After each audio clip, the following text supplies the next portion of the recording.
Hi hello నమస్తే welcome back to Suman TV. ఈ మధ్య కాలంలో జిమ్కి వెళ్ళే వాళ్ళకి కూడా చాలా హెల్త్ ప్రాబ్లమ్స్ వస్తున్నాయి, హెల్త్ ఇష్యూస్ వస్తున్నాయి. దీని నుంచి మనకి రిలాక్సేషన్ కావాలి అంటే ఖచ్చితంగా ఫిజియోథెరపీ అని అంటాం కదా. మరి ఒక ఎక్సర్సైజ్ కానీ ఒక మసాజ్ లాంటిది కానీ ఇలాంటివన్నీ మనం ప్లాన్ చేస్తుంటాం. మరి ఈరోజు నేను spine pro physiotherapy clinic doctor Swapnapriya గారితో ఉన్నాను. Hi ma'am.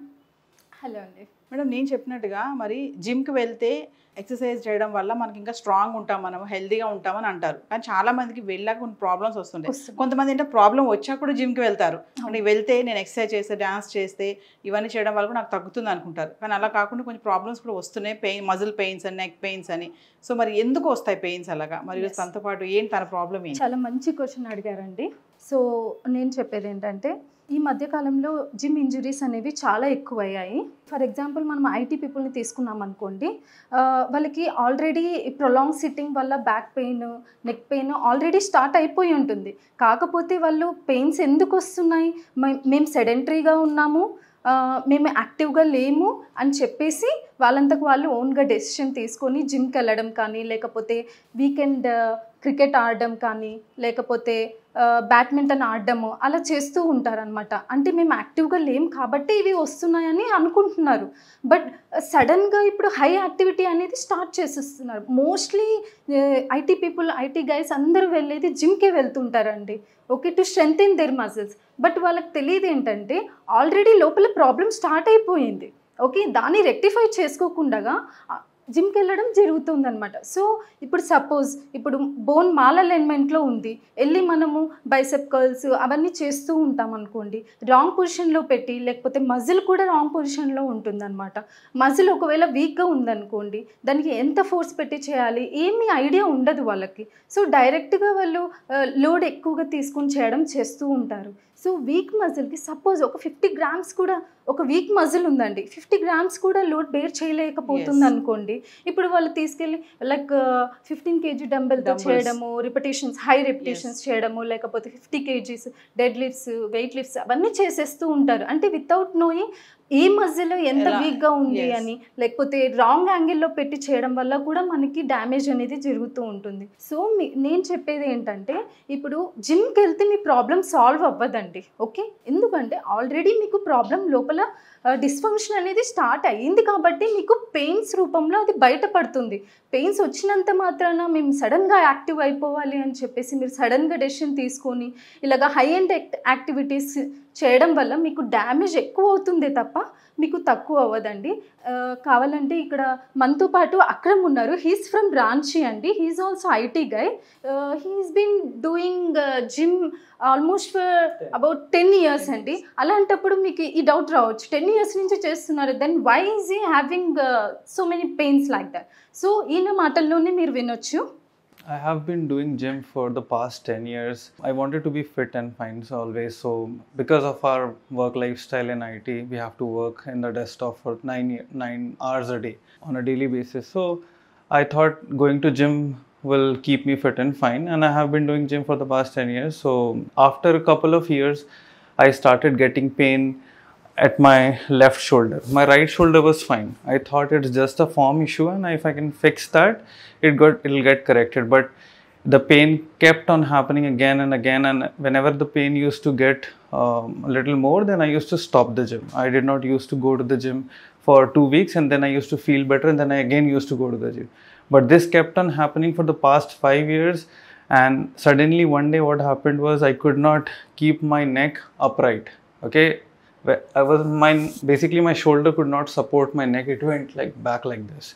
So that's the day I felt like, I think I should get treated, because every time I stop and go back to the gym, it keeps on increasing. So I thought it better to get fixed, and that's when I come to know my friend, who is a dear friend of mine. He came to this clinic, Spine Pro Physiotherapy Clinic. He had a lot of pain. He could not even drive. He could not work on his laptop. That was another sign for me that I should get treated. And when he got treated very well in this clinic, then I asked him for the reference, and he brought me to this clinic. And since then I have like couple of 4 to 5 sessions so far. I have been feeling good mobility around my neck, and I think I think we have narrowed down the issue, because I was feeling the issue was at here, but eventually I think the issue is at my elbow. So I think it's a very complex body that we have. We should not forget that doctors are better to help us. Please consult, please go for physiotherapy, because otherwise you might keep on increasing in pain. One day you might regret that you can't even work for whatever number of hours, and it ruins your livelihood. So my suggestion is definitely go for physiotherapy, be educated, take educated decisions. So Akram, past 10 years you are going for gym, no? So what are the pains you are getting? I think a mentor will So I used to get shoulder pain. My neck used to get stiff. I used to watch YouTube videos, do chin tucks like that, own exercises. But honestly, it used to never give me a complete relief. Again, it used to occur, and I was like, what am I doing wrong? I'm just sitting and working, plus I'm working out. Then what is wrong with me? I'm doing everything that I can. So mentor suggested you to go for physiotherapy. I did my own research that, generally physiotherapists can fix those things, and I saw my friend getting fixed. See, that's how I am assured that if he can get fixed, I can also get fixed. And he had a lot of pain because I stayed with his family for a month, and every day he used to go for physiotherapy. It was a surgery case. We have avoided surgery. Okay, అంటే madam ఇప్పుడు జిమ్కి వెళ్తే కూడా తను చెప్తున్నారు కదా, neck pains కానీ elbow దగ్గర మజిల్ పెయిన్ రావడం అంటున్నారు కదా, అంటే ఎలా దాని ట్రీట్మెంట్ మరి అది తీసుకొని మళ్ళీ జిమ్కి వెళ్ళొచ్చా వీళ్ళు? Yeah, absolutely. ఇక్కడ ఏంటంటే ఇప్పుడు ఈ పేషెంట్ కేసుకి వస్తే యాక్చువల్గా తను ఇక్కడ పెయిన్ స్టిఫ్నెస్ అని చెప్తున్నాడు, కానీ తన ప్రాబ్లమ్ ఎక్కడి నుంచి అరైజ్ అవుతుంది అనేది మేము we have to find out. Root నుంచి రూట్ కాజ్ ట్రీట్మెంట్ అనేది వీ నీడ్ టు ఫిక్స్. ఇక్కడ ఏమవుతుందంటే అబ్బాయికి మేజర్గా షోల్డర్ అనేది రేంజ్ ఆఫ్ మోషన్ రిస్ట్రిక్టెడ్లో ఉంది. అది అబ్బాయికి తెలియదు అనమాట. యాక్చువల్లీ ఎక్స్టర్నల్ రొటేషన్ అనేది బోత్ షోల్డర్ రెస్ట్రిక్షన్ ఉంది తనకు.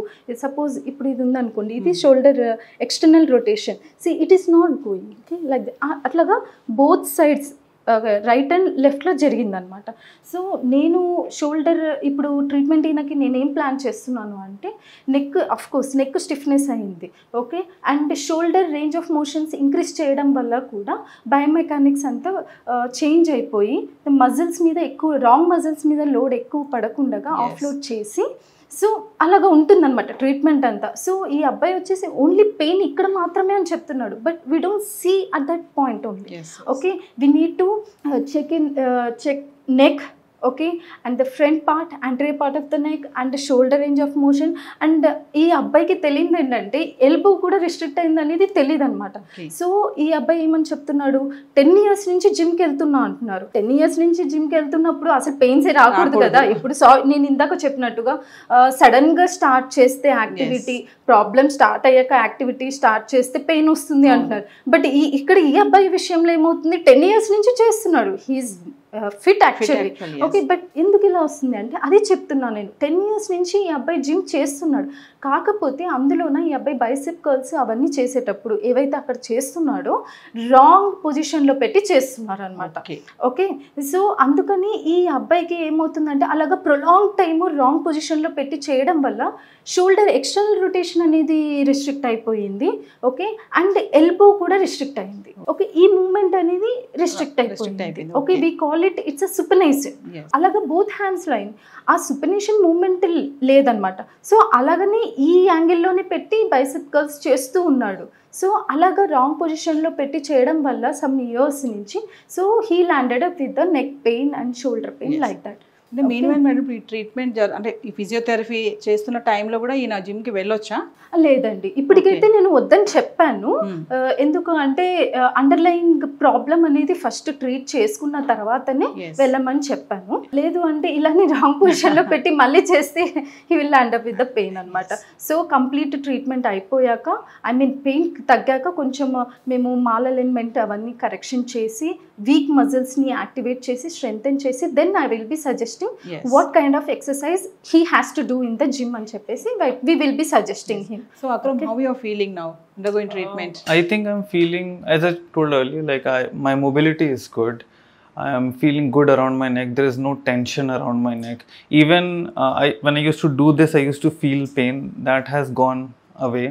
right? I think I'm hoping to get better, and as she said that ఎందుకంటే ఇంకా 2-3 సెషన్స్ అయింది, బట్ నేను చెప్పాలి కదా జిమ్ ఇంజురీస్ ఎంత కామన్ అనేది. సో నేను ఈ పేషెంట్ దాని గురించి మాట్లాడడం జరుగుతుంది, మీకు లైవ్ లో ఒకటి చూపించాలని చెప్పేసి. ఎందుకంటే ఇది చాలా మంది అనుకుంటారు ఐఎమ్ గోయింగ్ టు జిమ్, నేను వాకింగ్ రోజు నేను 2 hours 5 kilometers పెయిన్స్ వస్తున్నా కూడా నేను జిమ్ కి వెళ్ళిపోతా, జిమ్ కి వెళ్తే నాకు పెయిన్స్ తగ్గిపోతాయి అనుకుంటారు, నాకు ఇంకా పెయిన్స్ రావు అనేసి అనుకుంటుంటారు అనమాట. సో నేను అదే చెప్తున్నాను, ఒకవేళ మీరు ఆల్రెడీ జిమ్ చేస్తున్నట్లయితే, ఫ్రెష్గా జిమ్ చేయాలి అనుకున్నట్లయితే ఫస్ట్ అండర్లయింగ్ ప్రాబ్లం అనేది రెక్టిఫై చేసుకున్నాకనే you have to do gym కానీ, లేకపోతే బ్యాడ్మింటన్ కానీ, లేకపోతే వీకెండ్ రాగానే క్రికెట్ కూడా ఆడుతూ ఉంటారు చాలా మంది gents. So first try to fix them and then you can go and happily do your swimming, cricket, everything, whatever activities you want, you can do it. Thank you, Akram. Sure.